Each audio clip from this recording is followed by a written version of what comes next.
So similar to many other states, Colorado has a largely white educator workforce. And during the past year, we had approximately 13% of our teachers who were teachers of color and about 87% who were white. When we break that down by gender and ethnicity, we see that we have about 10% female teachers of color and about a little less than 3.5% male teachers of color.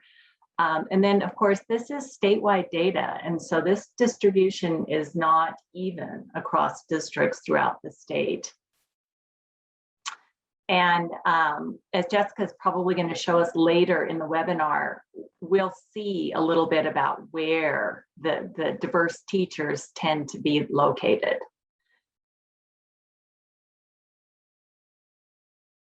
And then in this next slide, this is a little bit of context about our shortages, our educator shortages in Colorado. So 3 years ago, Colorado instituted a mandatory reporting system for all districts where they have to report to us the number of positions that are open at the beginning of the school year by teaching content area, by principals and assistant principals, by special services providers, and for paraprofessionals as well. So we collect that data very systematically statewide now, and we have 3 years of results. And our 3 years that we have so far show pretty stable patterns. It will be interesting to see what this coming year shows, but we don't have that data yet.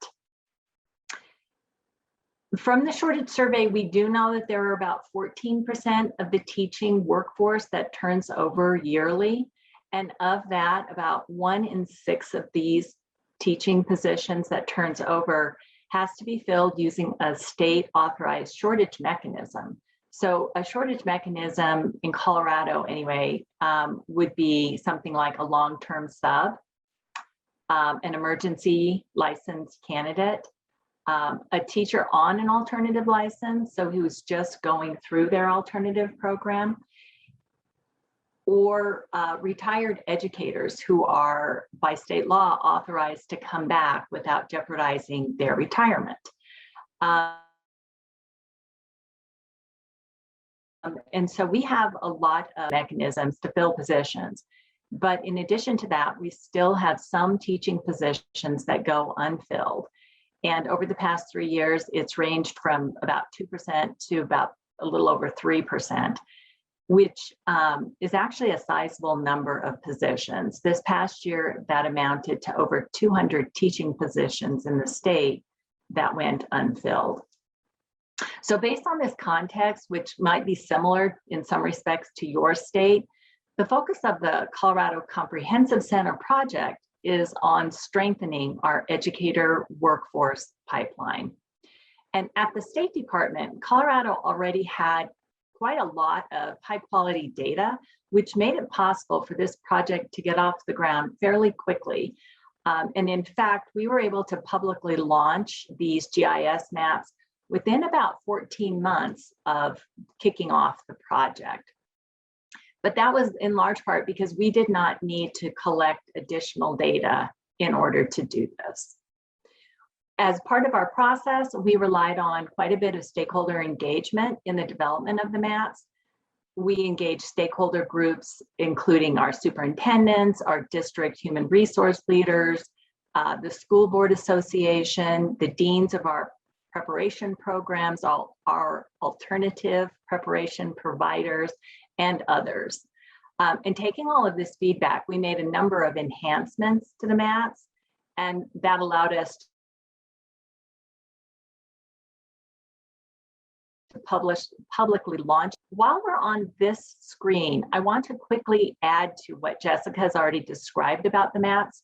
And I think some of the comments we saw in the chat were a perfect segue into this.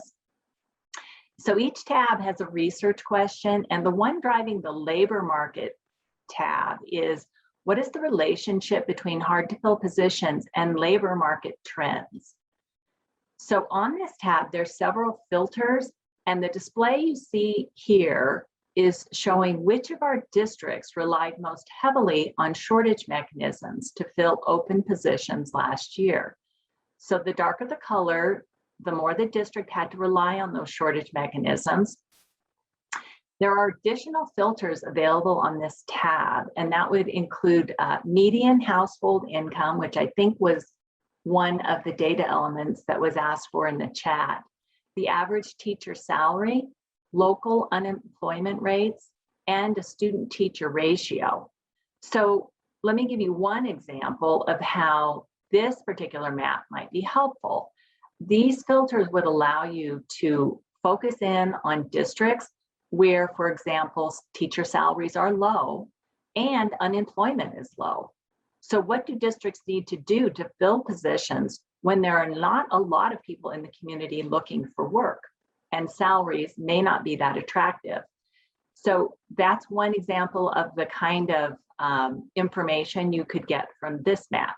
You could also obviously look at it the other way. When unemployment rates are high and salaries are low, then what does that situation look like in terms of how districts are filling positions? So we can go to the next slide, Jessica. So along with the release of the maps, this project offers and encourages participation in team data analysis sessions.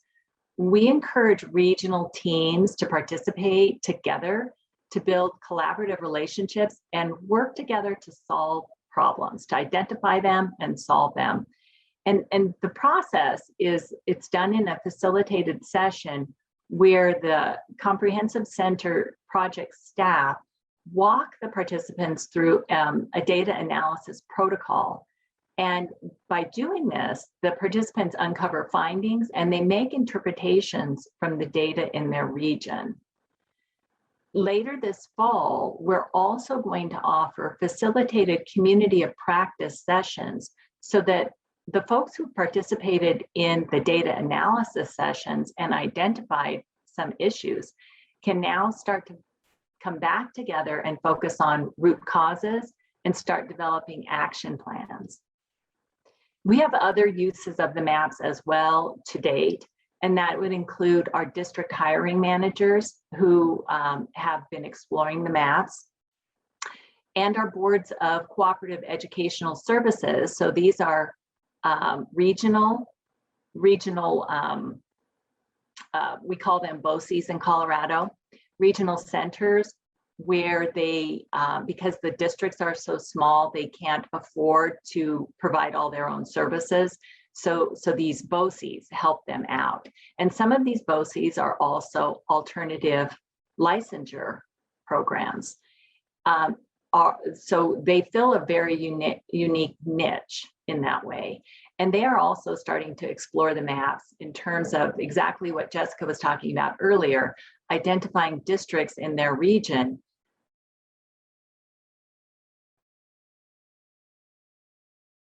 that they might be able to reach out to and help fill positions with through the alternative licensure program.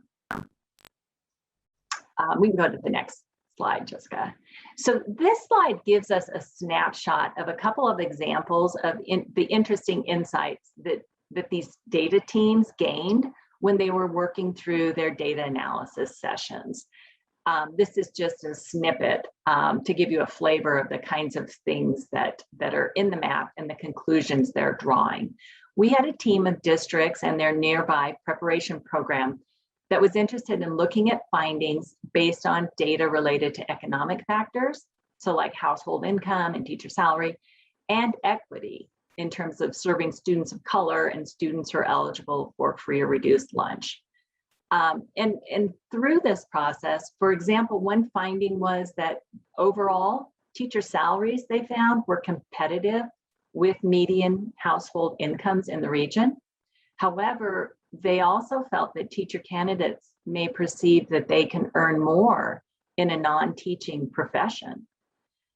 Additionally, despite these competitive salaries, they were also worried about housing costs, that housing costs in that area might be prohibitive for people to actually have teaching careers. So like I said, this was the data analysis session, and we'll bring this team back together again in the fall through the community of practice to facilitate seeing this in the data. What might we do about it? Thank you. So after analyzing the data and identifying root causes, there'll be a step that will require brainstorming strategies to address problem areas and selecting actions. And to do this, the project is developing some resources that leaders can pull from. And a couple of these resources include a 50-state comparison brief on strategies and approaches to attract, prepare, and retain teachers. So this is available both, I believe, in the link posted in the chat. Yes, Christina just posted it. It's also on our Colorado Department of Ed website, if you ever need to come back to it later. And it's a very thorough look at what is going on across the country. And it was published in April of 2021. So it's very, very current. A second resource that is under development right now is this Bright Spots, we're calling it a Bright Spots report. And it will shine a light on Colorado schools that are beating the odds, using effective local strategies and approaches to retain teachers. So we anticipate having that at some point this fall, but it's under development right now. And then my last slide here is really to talk just for a minute about some of the lessons we learned in hindsight now, having been in the project for what, a year and a half or thereabouts. One of the things we learned was that depending on the audience, it might not be immediately clear how the GIS visualizations can be useful. So we found that having specific examples of findings is important. And it's also important to have repeated communications about the availability of the maps and the data analysis sessions. Like I'm sure is the case in all of your states too, educators are very, very busy here. And if you just say something once, it is not likely to be picked up on. And so we have had repeated communications about this, and we continue to do that. And I would say the second main lesson learned is something that Jessica alluded to as well, that collaboration across teams who may have worked in silos can be a shift of mindset for some people. The coordination for problem solving across agencies and groups might be new. The maps are really only tools, and analyzing the data is not where the real work will live.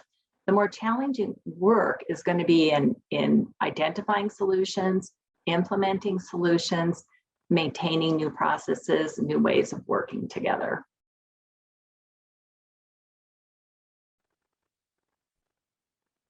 And I see there's a question in the chat.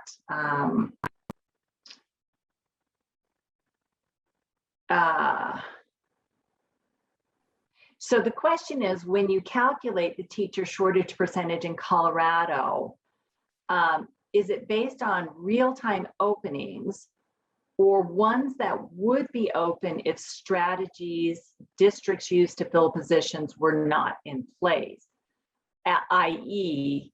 forming larger classes, secondary teachers taking on extra classes on extended contracts, et cetera? So that's a great question. So this is based on real-time openings. This does not take into account the extent to which districts have already stretched things. This is after stretching what is still open.